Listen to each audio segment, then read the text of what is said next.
Can you talk about how solid your case is? Did you recover anything on him? Are you pretty confident this is the guy that you're looking for? Well, we are confident this is the individual identified as the suspect. Obviously, the investigation is going to continue to develop additional evidence beyond the testimonial evidence that we have, but we certainly are absolutely confident that we have the individual that we sought, and the information we do have certainly establishes a strong case for probable cause that this individual is the individual who shot the detective. How similar were today's efforts to try and get him out of this home to yesterday? They were a little bit different. We didn't do a tactical situation. We had an occupied house. Yesterday we knew we had an unoccupied house. So when we went to the location to effectuate the search, we took a different tactical approach. We used the Fugitive Apprehension Squad. They were able to lawfully gain entry and do a search, which resulted in getting him. How long do you think he was hiding in that house? Have no way of knowing. Do you know how he escaped yesterday? I'm sorry? Do you know how he escaped yesterday? No, we don't. All we can say is that although we thought we had isolated him in one physical location, it's quite possible we might have been off by a couple of 100 feet and been at the wrong location. But that was the best information we had. Certainly, as we said, we recovered the vehicle stolen in another crime in which he was a suspect right there. So the information certainly was probative, but sometimes these things happen that by the time you're able to set up and do your operation, the suspect has eluded us. Can we expect other charges for people who may have been hiding him out? It depends on how the investigation unravels. The man is part of a criminal crew. You know, these individuals, I'm sure, render assistance to each other, whether we'll be able to unlock the chain, whether or not the people in whose house today he was hiding were willing participants or not, we have to establish. So that it's more important right now to nail him down for the attempted murder yesterday. Chief, you alluded to this a little bit yesterday, but there were 2 officers killed in New Orleans and Cincinnati. Obviously, that hits close to home when you're dealing with this case like this in the same day. I mean, can you talk a little bit about that? Well, yesterday really in many ways I think gave the lie to the so-called national discussion about police in particular and the criminal justice system in particular. And I really would urge local news media to confound this national narrative. I mean, yesterday, over the last 24, 36 hours, 2 officers were murdered, and yesterday a 3rd nearly was. But for the grace of God or the hand of fate, he could be dead as well. I do know that there are 6 children without fathers right now, because the 2 dead officers each had 3 officers. Again, but for the grace of God or the hand of fate, there would have been 3 more children without a father yesterday if that bullet had moved in a slightly different direction. But the point I want to make is the following. I've just read you the record of Harmon. Okay? 2 felonies he's been arrested and convicted for and done no time. But the national media would have you believe that the criminal justice system is incarcerating young men left and right without regard for due process or the facts of the case, that it's become a massive assembly line. And I would challenge anybody here, from the print media, from the electronic media, do a little bit of research. There are hundreds of Harmons in our criminal justice system. And the reason is both philosophical and resource-driven. The criminal justice system cannot handle all of the violent crime that occurs because so much occurs in poor neighborhoods characterized by intergenerational poverty. We make thousands of arrests every year. We make 15,000 to 18,000 felony arrests a year, just us. Do you think we can have 18,000 trials?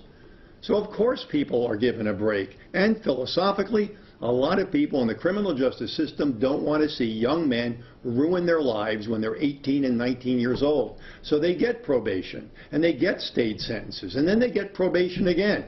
And then finally, after they kill somebody, they go to jail. But if you listen to the national narrative, it's this monstrous system that's eating up young men and depriving them of opportunity. The other point I want to make is restraint.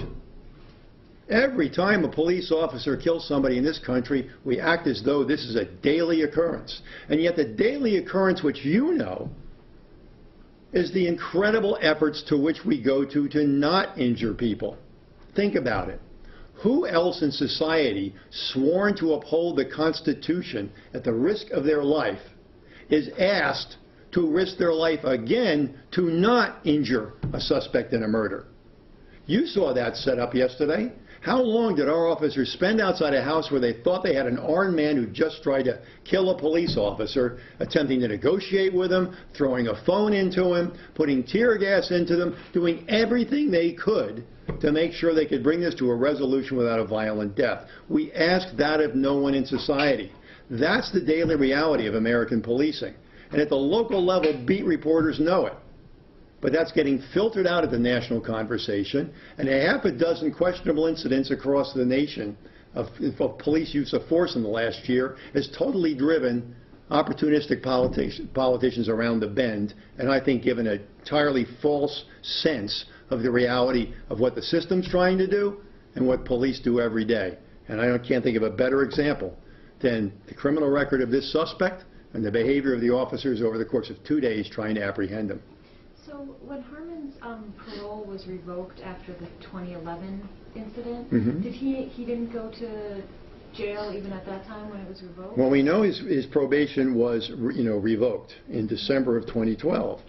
Now, he pleaded guilty in August of 2013. I don't have the information in front of me if he was being sentenced. It's not unusual for people to have their probation revoked and be put back on probation. So I don't have that information. So he may have done no time in jail. He certainly did none for the predicate charges in either case.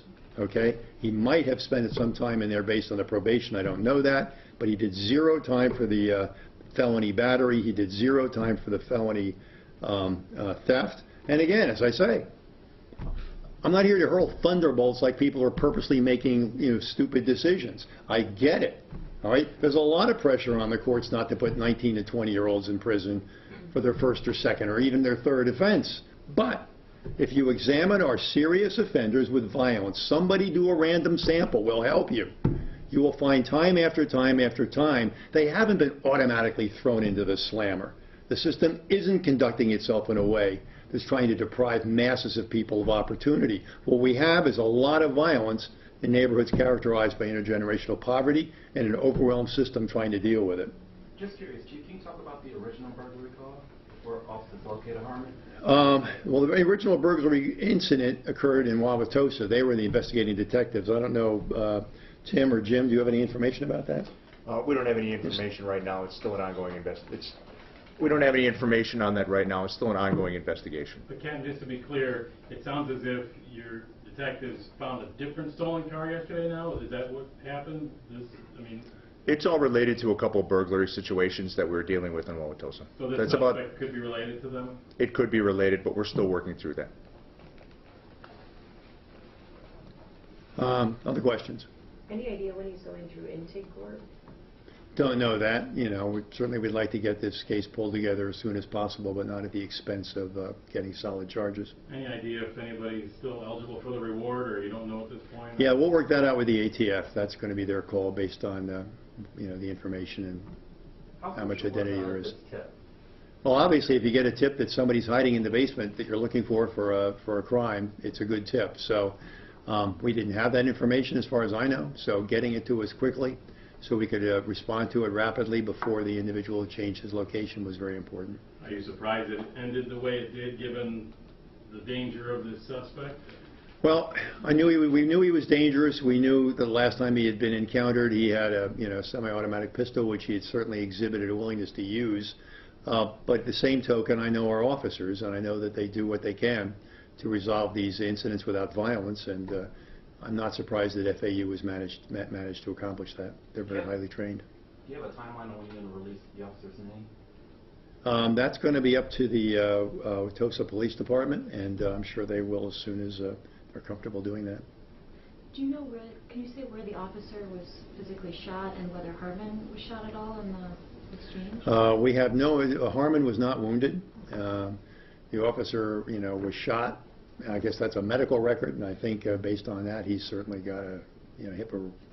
I'll leave it to the hospital to wrestle with the requirements of HIPAA, but his injuries turned out to be more serious than originally thought. Okay, thanks everybody. Thank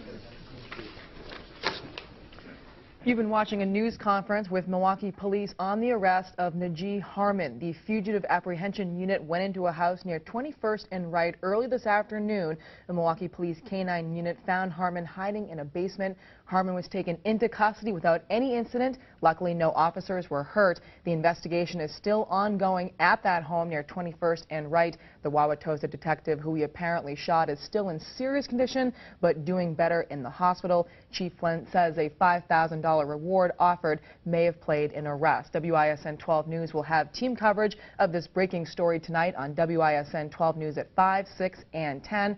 Of course, we'll keep you updated with breaking news alerts whenever news breaks on the 12 News mobile app and WISN.com.